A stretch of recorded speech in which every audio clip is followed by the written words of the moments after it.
Doctor Nishank, Trivendra Singh Rawat, Madan Kaushik, स्वामी यतीश्वरानंद, स्वामी यतींद्रानंद गिरी, सतपाल महाराज जी। आखिर कौन होगा भाजपा का चेहरा? यह वह सवाल जिन सवालों को लेकर के तमाम लोग इस पर मंथन कर रहे हैं कि 2024 में जो सांसद का चुनाव है, लोकसभा का जो चुनाव है, आखिर भारतीय जनता पार्टी किसको अपना चेहरा घोषित करेगी, किसको अपना प्रत्याशी बनाएगी। कारण यह है कि मदन कौशिक जी की जो भाग दौड़ है वो बढ़ गई, लोगों से मिल रहे हैं, जनसंपर्क अभियान तेज होने लगा है। उसके साथ ही आप जिन नेताओं का जिक्र करेंगे, स्वामी यतीश्वरानंद के अपने जो फॉलोअर हैं वो भी जय जयकार कर रहे हैं। त्रिवेंद्र सिंह रावत भी यह बात कह रहे थे कि हो सकता है कि हरिद्वार से टिकट ले चुनाव लड़े। ऐसे तमाम चेहरे हैं जिनका जिक्र हो रहा है, आज उन्हीं चेहरों पर चर्चा करने वाले हैं। और लगभग भारतीय जनता पार्टी के अधिकतर लोग इस बात को माने बैठे हैं कि जैसे ही टिकट होगा वैसे ही जीत पक्की है। तो क्या लड़ाई सिर्फ टिकट की है? तो टिकट में जीतेगा कौन? कांग्रेस पार्टी का अपना पर्सपेक्टिव होगा, कांग्रेस पार्टी के चेहरों को लेकर के भी चर्चा करेंगे। लेकिन सबसे बड़ी बात कि आखिर भारतीय जनता पार्टी के इन चेहरों में से कौन सा चेहरा है जिसको भारतीय जनता पार्टी अपना चेहरा घोषित करेगी।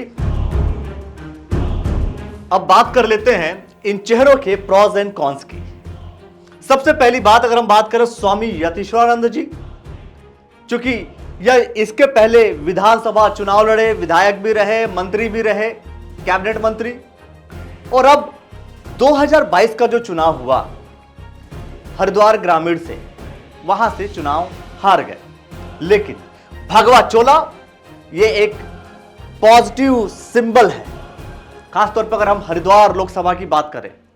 कुछ संतों ने भी कहा कि हरिद्वार से किसी संत को टिकट दिया जाए, तो ये एक पॉजिटिव प्रोस्पेक्ट्स हो सकता है स्वामी यतीश्वरानंद जी के लिए।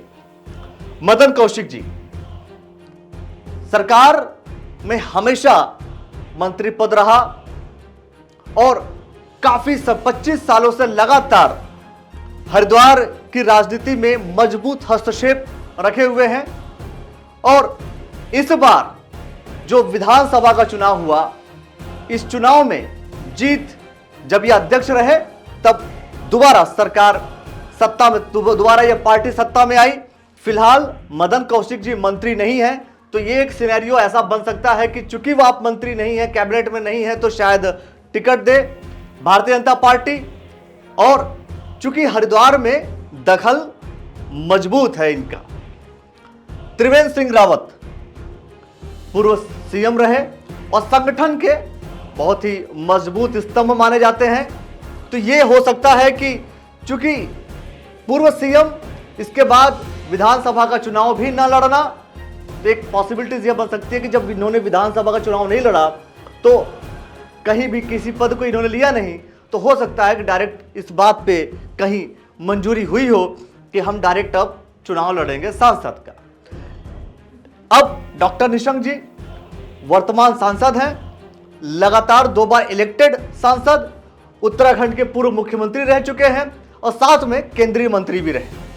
तो वर्तमान सांसद की दावेदारी सभी से ज्यादा ही मजबूत होती है। ग्राउंड पर लोगों से बात करते समय अलग सिनेरियो नजर आ सकते हैं, किसी पार्टी के पदाधिकारी से बात करते समय अलग सिनेरियो नजर आ सकते हैं, लेकिन यह साफ तौर पर जो जीता हुआ सांसद है, ऑब्वियसली उसकी दावेदारी मजबूत ही मानी जाएगी। और अन्य की तरफ जब हम जाएंगे तो सतपाल महाराज जी को भी कहा जा रहा है कि शायद सतपाल महाराज जी चुनाव लड़ लें। तो अन्य में सतपाल महाराज जी एक बड़ा चेहरा, उत्तराखंड की राजनीति का एक बड़ा चेहरा। स्वामी यतींद्रानंद गिरी जो चुनाव लड़े 2009 में भारतीय जनता पार्टी के सिंबल से, तो यह माना जा रहा है कि वो भी चुनाव लड़ सकते हैं। अन्य भी लोग हैं जो अलग अलग तरीके से अपनी तैयारी कर रहे हैं, हो सकता है कि अन्य लोगों में से कोई व्यक्ति चेहरा बन जाए। लेकिन फिर से हम आते हैं डॉक्टर निशंक पे।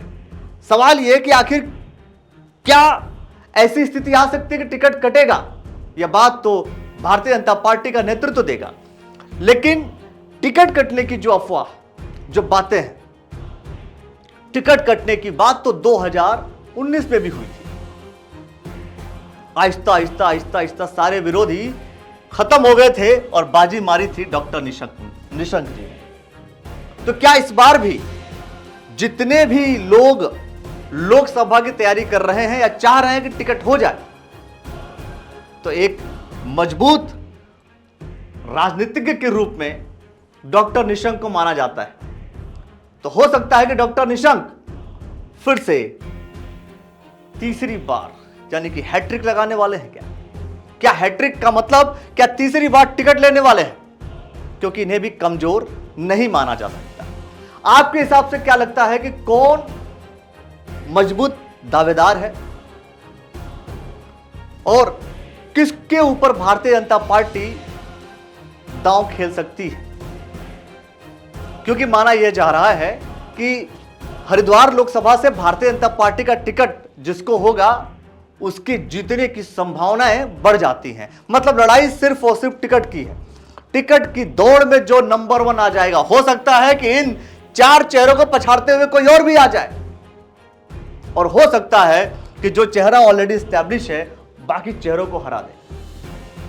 यह राजनीति है और राजनीति करने के तौर तरीके हर एक नेताओं के अलग अलग हैं। अब देखना यह होगा कि क्या इन सब में से कौन बाजी मारता है, कौन जीतता है, कौन टिकट लेकर के आता है। क्योंकि असली लड़ाई चुनाव की तो बाद में होगी, पहली लड़ाई टिकट की है।